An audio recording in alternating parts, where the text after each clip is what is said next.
Hello, welcome back to the Villa View. It's time for a match preview for Villa's trip to Turf Moor to play Burnley on Saturday. This show is sponsored by Luke Roper. If you use the code TVV20, you will get 20% off everything they have to offer, including sale items that are already discounted. So take a look on their website and treat yourself coming up to the weekend. I'm joined by Neil to look ahead to the game. Haven't played Burnley yet this season now, which is quite a weird thing to be saying in May. Obviously playing them twice in short succession due to a COVID cancellation earlier on in the season. This one is not the COVID cancellation going to Turf Moor. But as usual, when Villa are playing a team, Burnley have found some form. Yeah, banging form Burnley, best thing they ever did. I was very critical of them for sacking Sean Dyche, and they just go away and win 3 on the trot. Yeah, crazy. I mean, Mike Jackson, I've got to be honest, I'd never really heard of him before he took charge of Burnley, but he's allowed them to play a little bit more expansively at times, which has helped some of their more talented players. I mean, Dwight McNeil last week against Watford was very, very good. I think he'd had a bit of an off season really for his standards. He'd created high standards for himself over the last few years, but he's come very much to the fore again. Ashley Barnes actually is a player I've always liked. He looked quite dangerous when he was involved last weekend as well. He's been injured for much of the season. They've got Weghorst, they've got Cornet potentially coming back, I think, for this one. I'm not sure if he'll be fit or not, but Villa have had some tricky times against Burnley in recent seasons. If you remember that game last season when we lost 3-2, probably actually one of our best displays of the season, but we somehow contrived to lose 3-2. This is a very tough game. Yeah, on paper, I think it is, but I still expect Aston Villa to win. I think we are. Yeah, I expect Aston Villa to win. I'm looking forward to, maybe they don't play Coutinho 2 weeks in a row, but I'm looking forward to the Titanic battle of Aaron Lennon versus Ashley Young and the battle of 19 whatever. Lucadane will play, surely. Lucadane will play. He'll play. Maybe he will. Well, he was Lazarus like at the weekend. All of a sudden, 5 minutes into the game, I was looking for Ashley Young. I went, "That's Lucadane," because I had seen the team sheet, but obviously Tim just took all my attention away. And Neil, not great. Don't you do a pre-match show based around the team selection, and then you're telling me that you didn't notice that someone was playing? I was in the ground heavily drunk. Oh, yes. So yes, you were there, weren't you? I forgive you. I apologise. I was going to say, not very observant now.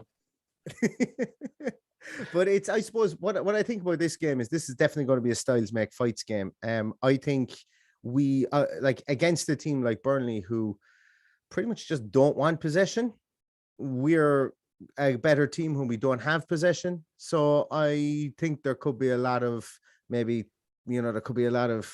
trying to force chances in this one when Burnley get chances.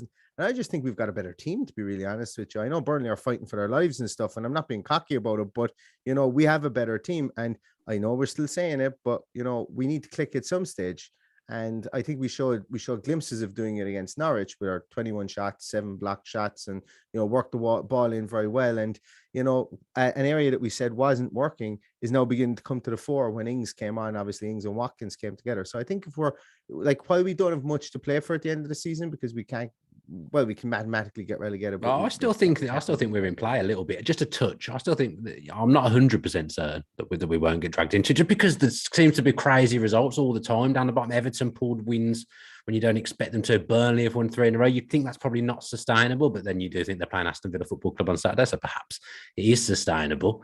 I still think that it's not beyond the realms of possibility, especially when you look at we've got Man City on the last day of the season. Yeah, but I'm not for 1 minute saying that. Yeah, Villa in the relegation. I'm not saying that, but there's something in the back of my mind. Well. There's something in there. There was times I was agreeing, but I was kind of going.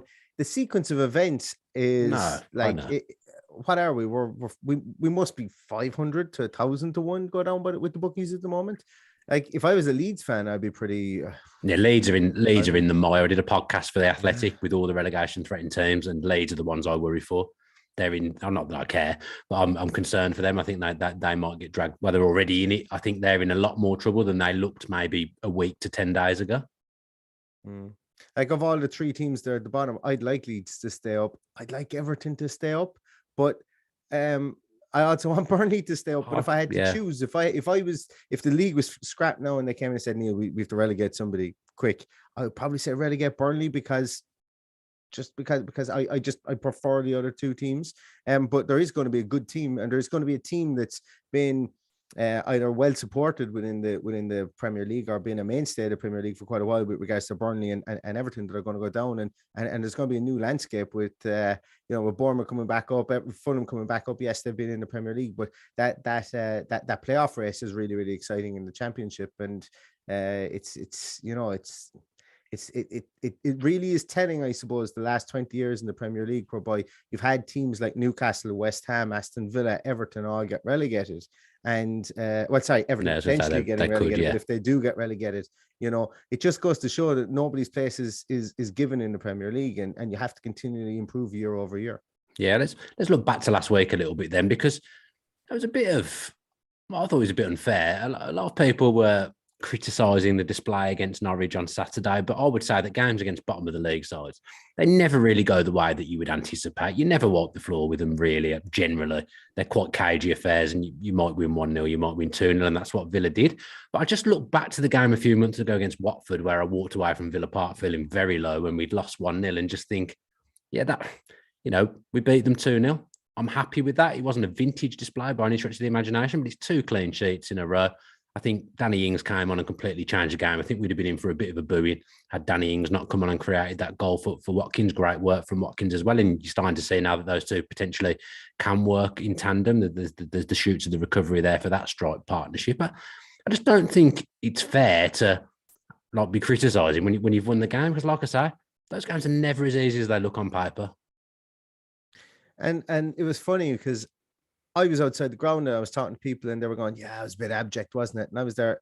I enjoyed it. I enjoyed it for what it was. I enjoyed looking and seeing the lines were perfect. I thought our structure was very good. I thought we experimented a bit with still starting Bailey in there. Bailey was very wide. Coutinho was very wide on the left-hand side when we started. So I do think there was an element of experimentation that maybe didn't work in the first half. Now, saying that, if Tim Krul doesn't get a hand to Bailey's shot that comes off, that could have changed his season, it feels like. It could have changed his season. Ings mightn't have came on, but we could have gone on, like Bailey could have gone on to have a stormer. I think he's very much a confidence player, but Ings does come on, pings a pass with his very first touch, and absolutely and then we get a goal. Our 2 goals were fortuitous, but I think our overall play was decent. I think it was good. You could see partnerships developing. I thought Chambers and Mings were still too far apart for my liking. Our fullbacks were probably still too high up, but I thought McGinn had one of his best games in a long time. I thought young Tim came in and did pretty decent. Jacob Ramsey was good. Probably, if I had to point the finger and say that, like everybody says, Leon Bailey, get him in the bin, whatever. He got injured again, whatever. I'm still not on that bandwagon, because for me, the player I thought that kind of just nothing went right for me, didn't really do much in the game, was Coutinho. And that's not saying that I don't want to sign him, but when that is the player that we know can turn it on, because we've seen some fantastic performances, when he's the only player that didn't really. I expected him to run riot against Norwich. But I was happy. I was okay with that, because I wanted to see more from Ings and Watkins, as you said, together. I wanted to see more from our back four, and I wanted to see more from our midfield setup. So, Coutinho is the cherry on top. But yeah, he was played out wide an awful lot in the first half, and Bailey was out wide the other side. And then he went more central when Ings came on. But I think he still starts against Burnley. We need to get another tune out of him between now and the end of the season, because he's had 3 or 4 games now that have been, like, I suppose Spurs was good for one half. He's had a couple of games there that were a bit ropey. But I think a lot of it is to do with we just don't get the ball to him an awful lot. We went down the wings in this game an awful lot. And it was when Buendia comes on, I think Buendia can work those channels a small bit better than Coutinho can. And but yeah, look, as I say, I'm not saying don't sign him or anything. He's bloody Philippe Coutinho. But if the money's there, sign him. But I just think we need to find a way to work him into the game plan a bit more. I actually think in finding a solution to one problem, Villa created another problem in the midfield, because I was all for Erogbinam starting. I called it last week. I said I thought he might, and he ended up starting a game. And, at that stage of the season, if he's not getting a start against Norwich at home, I can't remember if I said this to you or not. Yeah. And is he ever going to get a start? And he started, and he did okay. I think he grew into the game towards the end of the first half. He was getting involved a bit more. I liked that he had size. I think we've needed a bit of that in midfield at times. But in then not playing Luiz, there was no passer in the midfield. So that meant that Coutinho wasn't getting the ball. And that created a new problem for this side, because you want to get Coutinho on the ball, especially when he moves into the middle of the park and he's playing behind two strikers. Greg on the other podcast I do, the Villa podcast, 1874, Greg says that Ings, Watkins and Coutinho is Villa's best front three, because he points to the fact that Watkins is the top scorer with 9. Ings has got 6 assists and is our top assister. And then you've got Coutinho, who's Coutinho. So he actually thinks that that's Villa's best front three. Would you agree with that?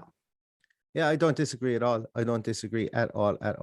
And I think that I think the point that you made there with shoring up midfield with young Tim and taking out probably our only pivot player in Luis, who, yes, he isn't the greatest in defense, but you know, he's he can pass the ball. Yeah, I don't have the statistics. I meant to look it up, but I would go so far as to say that he has probably a better pass success rate than the other two midfielders in there, McGinn and Ramsey, over the course of the season. And that means a lot, because, as I say, it's you need that metronome inside there. And look, Tim will probably end up being that way. You can see he's got good feet. You can see he's comfortable enough with the ball, but he made one or two decent tackles, more than decent. He made one brilliant tackle from just came from not from behind, but he came around. I think it was Lees Malou or whatever his name is, and took the ball off him. It was very well. He did well, but very happy with Tim. Don't know, will we see him in an away game against Burnley? We may do, but I think we'll see Douglas Luiz. I think we might see Douglas Luiz back in the team. Somewhere, maybe not in the 6th role, but we might see him in there, because I think that Jared is primed for experimentation again over the last 5 games. Yeah, and we saw Chambers come back in for Konsa as well last week. I was a little bit surprised that it came off the back of a clean sheet, because I think, you know, a few people have been saying Chambers was unlucky to lose his place. I would agree with that. I thought Konsa had an iffy game, to be kind, against Spurs. But off the back of a clean sheet, I was surprised to see Chambers come in for Konsa. I think Chambers now sees out the season. I think you probably have to see what you got in him. If anything else, it's like I wonder, does Jared look at him and say, you know, this is going to be probably a dirty comment to make, but, you know, we got to recoup money somewhere, you know, over the course of the off season. I don't think him and Luiz will be here next season. Is my inkling. Who, Konsa and Luiz? Konsa and Luiz, I don't think they'll be here next season. And I, you know, I wonder, is he looking at it to see, do I have something in Chambers here who could be somebody who could be a long-term maybe squad player, come in and play with Mings? I'm not saying that Konsa will leave during the off season, but I do think that he'll take a long, hard look at the centre halves, and it's no harm looking and seeing what partnerships are like, and maybe if somebody becomes expendable from the point of view of, okay, if somebody offered us 35-40 million for him, I don't know what he's worth, to be honest with you. I couldn't tell you what he's worth. I would have said we might have stood a chance of getting that last season. I would think his stock's probably fallen a little bit this season. He hasn't reached the standards of last season, let's be fair. No, and I wonder, do we rate him higher than other teams rate him? You know, and that often happens when you're a mid-table team, that you rate somebody a lot higher than other teams, and then maybe sometimes they end up staying with you for that bit too long, and then they become a kind of a burden to you. But look, I'm completely spitballing here. I think he probably continue to play Chambers because he needs to find out what his best partnership is. And that's what I mean. I think Ings and Watkins are going to start, because I think he's going to start looking with the experimentation. He's going to start looking for partnerships for the last 5 games and try and work on certain ones, namely being the 2 centre halves, because I'd say statistically we've had our best performances with them over the 4 games that they've played together. And then he probably wants to work on the Ings and Watkins piece, which both I think have recently admitted it hasn't clicked as fast as they would both like it, but they are working really hard on it. Yeah, I think there was a few games. We won a few games playing with them 2 up top. I do think it was starting to come together a little bit. I think did Ings miss a game because his partner gave birth? So yes, and then he's been in and out since then. But I think before that, they were looking like a decent partnership. They chat to each other a lot through games. I feel like that partnership is not from the want of trying that hasn't really worked so far this season. I agree. I agree it isn't for the want of trying. I think it's about just new manager comes in mid-season, and I think that he wasn't sure whether they wanted to play 2 10s, 2 9s, and Watkins was playing as a 10 at one stage, you know, a bit more withdrawn, where we would expect him to be a bit further forward. And I think it was just about nailing down I suppose, terms of engagement for the two of them and how they would go about their roles within the team. I don't think it was a problem that they couldn't play together, but I think maybe they were playing too similarly. And there was times when we would come on and we would talk about the front four as it would be, because Ramsey would have been a bit further forward. We're all in, you could throw a blanket over all four of them. And I think that just comes from maybe where somebody naturally wants to deviate, where they naturally want to travel into, and Coutinho didn't make that easier. But I think over time, they'll begin to learn from each other and learn who's going to pull deeper, who's going to stay further left, who's going to stay more central, and it's all about getting that chemistry together. Just like you mentioned, that the two lads are continuing talking to each other in the field. I thought Chambers did a lot of talking at the weekend. Chambers and Mings are very much the same. That I feel like they have more chat through the games than Mings very and Konsa. barky, aren't they? Yeah, which is good. Yeah, much more so than Konsa. Well, actually, sorry, I can't say that because I haven't seen Konsa play in the flesh. No, I would say that's probably true. I thought that Chambers was notably vocal, I thought, at the weekend, which is good because you need both your centre halves at least dictating somewhere along the line. I mean, I think Villa are a better side with Danny Ings in a lot of ways. I think he works very hard. I think his link-up play is very good. I think that's a facet that's quite underrated. I also think when you're defending and you lose the ball and you're in transition, it's quite often him that he would drop back in against Norwich rather than Coutinho. He'd be the one busting the gut to get back in and be the extra man in the midfield to try and stop things at source. I actually think Ings offers a lot to the team. So people would say, well, if we're playing one up front, then why don't we play Ings? But then I think when you don't play Watkins, we're very one-paced. I don't think there's enough pace in the side at all. So you've got to try and get something out of them too now. That I'd want them to both around next season, even if we were to sign a striker. So would I. It gives you options. And one of the areas we thought we had options in at the start of the season with having Bertrand Traore and Leon Bailey, and injuries coming to bite you in different ways. And with our young players coming up, I don't think Louis Barry's going to be ready to be a third striker next season. No. I could be wrong. Archer could be absolutely wrong. I think Archer could be, maybe a third/fourth striker, but I think you're going to need four because you're going to need to change it up and swap it around. And how many times have we played different formations this season? Teams get really lucky, specifically mid-table teams. They get really lucky when they go on runs and they stick to their guns. And what formations is probably the wrong thing to say there, but I suppose if you're looking to freshen things up, you can either change formation or you can change personnel. And I suppose it just comes down to if Steven Gerrard wants to implement his formation, he needs to have the personnel to be able to bring in to change it up. And at the moment, we don't have anyone other than Ings and Watkins. And if one of them is carrying an injury, you don't want to start both of them, take one off and have to change your shape. You'd probably change your shape to start, working it all week, and then bring the other guy on if needs be. So we're kind of, if you'll excuse the term, we've been kind of hamstrung from that point of view over the course of the season because we've left ourselves short of attacking options, of striking options specifically. And then because of that, we've had to basically just stir the pot then afterwards and change our formation. So I think we need another striker anyway, but I'm all for keeping the two guys. But once again, I think if we do keep the two guys and Archer comes back, I think we need a stable of four for sure. But once again, it comes back to balancing the books, and we're going to need to bring money in this summer, and we just will. And if one of those guys goes and we bring in two people, maybe one lesser known striker that fits the system, I'm okay, because I'm very much of the opinion that just because there's somebody out there that everybody loves doesn't mean he's the only player who can come in and play for this club. And that's where the scouts and Johan Lang and all those guys, that's where they make their money. So the process needs to be trusted in that aspect as well. I'm confident that the core of this side will change in the summer because I think Gerrard will want to bring in his own centre back. I think also everyone knows we want a number 6 and have done for some time, but haven't found the right one potentially, which is why we haven't done it. Another central midfielder through the door would not surprise me one bit. And then I think Gerrard will want his own striker as well. So I think you will see the core of Villa fundamentally change over the summer, and it'll be a very different makeup from a Villa team, and you'll see more of a Steven Gerrard side next season. So like you say, these little auditions that he's given players at the moment, he wants to take a look and see what they're about, because I know the club will plan to be active, and I think there'll be at least 4 coming in the summer. Let's just look ahead to our upcoming fixtures. Only 5 games that we've got left now for the Villa boys to play to see out the season. So, of course, that game Burnley on Saturday at Turf Moor. Big one against Liverpool on Tuesday at Villa Park, 8 o'clock kickoff. Oh my God, am I scared of that game? Yes, I am. Liverpool are the best team on the planet. Then Palace at home on Sunday, the 15th of May. That's a 2 o'clock kickoff.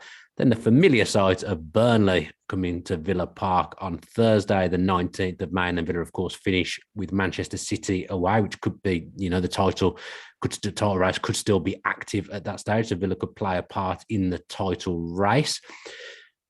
Neil, give me a prediction. And I think you sound a bit more confident than me. Give me a prediction for Saturday. I think that it'll be a nervy one, but I think we'll win. I think we're a better team. I'm going to go with 2-1 Aston Villa, and I think we'll go to a 2-0 lead. Burnley will bring it back and make it nervy for us at the end. I'd probably go for 2-2 draw if Jay Rodriguez was fit, but he's injured. Oh yeah, he just loves a goal against us. Loves a goal. Yeah. I just think while their midfield is workmanlike, it's no getting Westwood up there in age. There's no Westwood. I'll tell you what, Josh Brown has on good form. Really well. Yeah. Really so is Cork. Yeah. And look, one of my favorite defenders in the whole of the Premier League, and I'm biased because I'm Irish, and I called it about 3 years ago. I said this guy. You called it when we played Stoke last season. I remember. Nathan Collins is just a gem, and if Burnley do go down, and Gerrard wants a fourth defender, get him in. He's brilliant. He's just really, really good. Watch him have a rick at the weekend. Now after I said it, but he's just brilliant. I really when he played with Ireland's under 18s and up through Ireland's under 21s, he was just like the standout player from centre half. And so I'm a big fan of his. He's in my fantasy football team, and every time I put him on a bench, he gets something ridiculous, like 14 points, and ends up scoring and giving a clean sheet. Whenever I play him, he just gets 1. So maybe I'll make sure that I play him this weekend, so he just picks up the standard 1 point, and hopefully that will be a good thing for Villa. I'm going to go 1-1. It's a tentative 1-1 as well, because I think Burnley away, I think that's a tough proposition at the moment. Difficult game. They're on a good run. They've got some momentum. It's difficult to see where Villa lie at the moment, even though they've had a good last 2 games. I'm still not sure about the momentum factor. So I'll go for a tentative 1-1. Thanks ever so much to Neil for joining me today. And thanks to Luke Roper as well for continuing to sponsor us. If you use that code TVV20, you'll get 20% off everything, including sale items. So do use that code if you fancy treating yourself on the Luke Roper website.